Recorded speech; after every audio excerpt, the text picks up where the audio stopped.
Naisampa na sa Zamboanga Regional Trial Court ang kasong rebelyon laban kay MNLF Founding Chairman Nur Miswari at ilan niyang tagasunod. Kaugnay ito ng halos 3 linggong gulo sa Zamboanga City na ikinamatay ng mahigit 200. Bukod sa rebelyon, nahaharap din sa kasong paglabag sa international humanitarian law sina Miswari.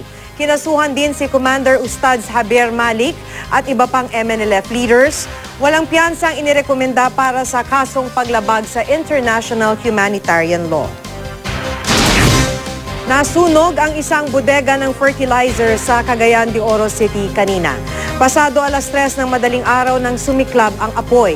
Base sa pagsisiyasat ng mga bumbero, posibleng nagmula sa isang power generator ang sunog. Naabutan daw kasi ng isang empleyado na nasusunog ang breaker nito. Tumagal ng 1 oras bago nagdeklara ng fire out ang mga bumbero. Nasa 10,000 piso ang halaga ng mga pinsala.